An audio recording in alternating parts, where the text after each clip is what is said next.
नमस्कार मित्रांनो, आजचा हा व्हिडिओ शेवटपर्यंत नक्की बघा. कारण आज मी तुम्हाला सांगणार आहे खव्यापासून गुलाबजाम बनवण्याची अशी पद्धत की तुमचे गुलाबजाम फुटणार नाहीत, कडक होणार नाहीत, तेल पिणार नाहीत आणि हो, एकदा बनवले की सगळे विचारतील हे बाहेरून आणलेत का.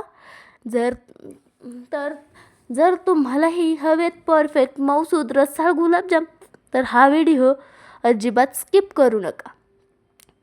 मी आहे क्रांती आणि तुम्ही पाहत आहात क्रांतीच ब्लॉग. तर इथे मी तुमच्यासाठी आणते घरच्या घरी बनवणाऱ्या सोप्या व परफेक्ट रेसिपीज. जर तुम्ही नवीन असाल तर चॅनलला सबस्क्राईब करा, कारण अशीच एकदम कामाची टिप्स मी नेहमी शेअर करत असते. चला तर आधी पाहूयात साहित्य. तर अर्धा किलो खवा, त्यात बसेल एवढं नाही मैदा, म्हणजेच 1 वाटी मैदा. मी इथे 1 वाटी घेतला आहे, जसा लागेल असा थोडा थोडा करूनच घालणार आहे. बेकिंग सोडा तुम्हाला पाहिजे असेल तर घाला, नाही घातला तरी चालेल, मी तर नव्हता घातला. दूध, पण माझ्याकडे दूध नव्हतं कारण मी डायरेक्ट खवाच वापरला आहे, यामध्ये दूध नाही यूज केलं. तूप किंवा तेल तुम्ही इथे वापरू शकता तळण्यासाठी. पाकासाठी साखर 2 वाटी, पाणी 1.5 वाटी, वेलची, गुलाब पाणी किंवा केशर तुम्हाला तुमच्या आवडीनुसार घेऊ शकता. मित्रांनो, गुलाबजाम कितीही छान केले पण पाक चुकला तर सगळं फसतं. तर आधी पाक कसा बनवायचा ते देखील मी तुम्हाला सांगणार आहे, पण त्या अगोदर आपण इथे गुलाबजामसाठी गोळा बनवून घेऊया. तर त्यासाठी व्हिडिओमध्ये दिसत आहे त्या प्रकारे अगोदर खवा जो आहे तर तो छान मळून घ्यायचा. खवा छान मळला म्हणजे आपले गुलाबजाम परफेक्ट होण्यासाठी मदत होते. आणि खवा मळून झाल्यानंतर थोडा थोडा मैदा घालून नंतर पुन्हा एकदा खव्याचा गोळा बनवायचा आहे. आणि हे बघा, ह्या तळव्याच्या साह्याने आपल्याला छानसा गोळा बनवायचा आहे, म्हणजे फक्त बोटाने नाही.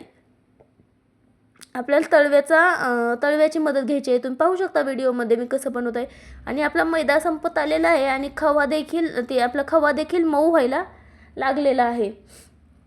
त्यामुळं आता दुसऱ्या आपल्याला अजून खव्याची गरज नाही पडणार. 1 वाटी मैद्यामध्ये आपला खवा आणि हे जे टेक्स्चर आहे तर ते परफेक्ट झालेलं आहे.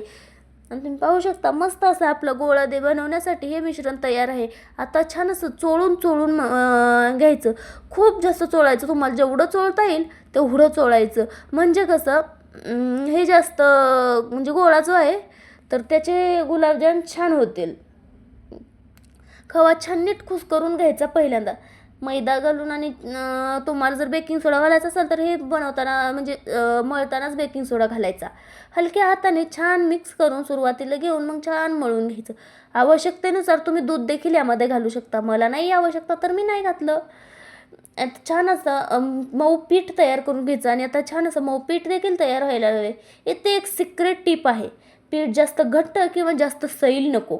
आता छोटे छोटे याचे आपल्याला गोळे देखील बनवून घ्यायचे आहेत, पण त्या अगोदर आपल्याला पीठ 10 मिनिटासाठी ठेवायचं आहे. हाताने गुळगुळीत करायचे, फक्त अजिबात राहू देऊ नका, नाहीतर गुलाबजाम फुटतात. आणि तुम्ही पाहू शकता आता गोळा आपला बनायला सुरुवात झालेलीच आहे. हा गोळा देखील बनवून घेतलाय. आता त्यावर वाटी झाकून ठेवायची आणि आपण घेऊयात आता पाक बनवण्यासाठी. आधी आता पाक करून घेऊया. कढईमध्ये किंवा पातेल्यामध्ये साखर आणि पाणी घालून मध्यम आचेवर उकळायला ठेवा. 15 मिनिटांनंतर चेक करा. पाकाला एकतार यायची गरज नाही, फक्त चिकट झाला पाहिजे, बस एवढंच. गॅस बंद केल्यावर वेलची आणि थोडंसं गुलाब पाणी घाला. माझ्याकडे आता गुलाब पाणी अवेलेबल नव्हतं तर मी नाही घातलं. पाक गरमच ठेवा, हे फार महत्त्वाचं आहे. ही एक महत्त्वाची टिप आहे असं समजा. आणि पाक जो आहे तर तो गरम ठेवा, पाक थंड करू नका. आणि आपण छान असा पाक आता इथे आपला तयार होईलच. त्यासाठी छान सतत उकळत राहायचं आहे, म्हणजे हलवत राहायचं आहे, सतत असं हलवत राहायचं आहे. अजिबात हे करायचं नाही, असं मध्येच गॅप पाडून द्यायचं नाही. सतत हलवत राहायचं म्हणजे साखर जी आहे तर ती वितळायला जास्त मदत होते. आणि तुम्ही पाहू शकता मस्त असा आपला पाक इथे उकळी येत आहे पाकाला आता. आणि लाईट गेली होती, टॉर्च लावला होता म्हणून याच्यामध्ये टॉर्च दिसत आहे. आणि तुम्ही पाहू शकता छान उकळी आलेली आहे.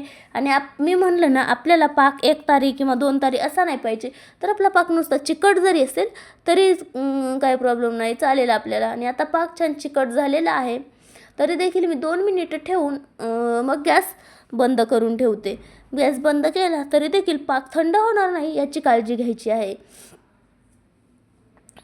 पाक थंड होणार नाही याची काळजी घ्यायची आहे. आणि आता पाक बाजूला ठेवून आपण आपल्या गोळ्याकडे येऊ. आणि आपला गोळा छान मऊ झाला होता.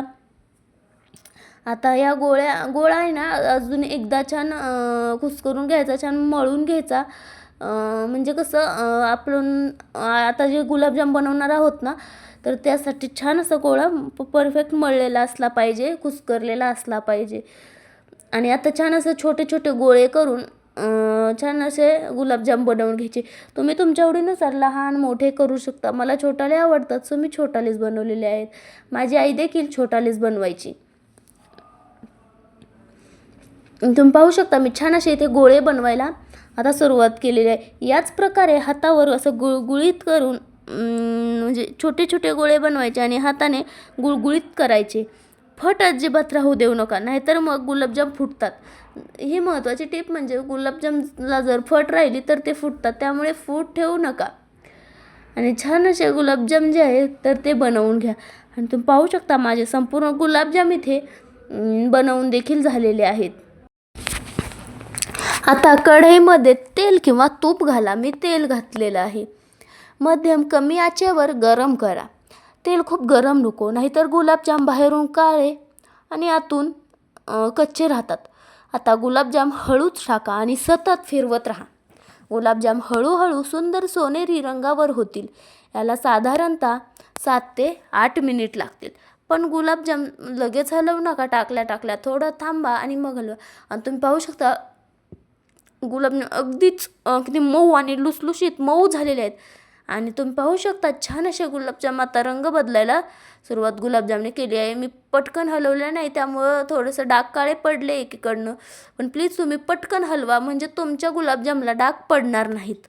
आणि छान असे आता हे गुलाबजाम परतून झालेले आहेत. तुम्हाला जर जास्त डार्क हे गुलाबजाम तर आपण पाकात टाकू. पाक गरम, गुलाबजाम गरम, प्लेटमध्ये कॉम्बिनेशन परफेक्ट मग असायला मी हवं. आता पाकामध्ये टाकून 2 घेणार तास आहे. गुलाबजाम पाकात भिजू द्यायचे. ते पाहू दुप्पट शकता मस्त असा आपला आणि पाक देखील आतपर्यंत रेडी रस झालेला जातो. होता. मित्रांनो, हे बघा आपले परफेक्ट गुलाबजाम इतके मऊ की हलका दाब दिला तरी पुन्हा वर येतील. गरमागरम व्हॅनिला आईस्क्रीम सोबत खाल्ले तर चव दुप्पट. जर तुम्हाला हा गुलाबजाम एकदम परफेक्ट वाटला असेल तर प्लीज प्लीज प्लीज व्हिडिओला लाईक करा. एक कमेंटमध्ये सांगायला प्लीज विसरू नका. कमेंटमध्ये नक्की सांगा आपली रेसिपी तुम्हाला आवडली की नाही, आणि तुम्ही गुलाबजाम कधी बनवणार आहात. आणि हो, अशा सिक्रेट टिप्ससह घरगुती रेसिपींसाठी चॅनलला सबस्क्राईब करायला तर अजिबातच विसरू नका. आणि पुन्हा भेटूयात एक नवीन मस्त रेसिपीसह. तोपर्यंत गोड खा, मस्त रहा, मजेत राहा.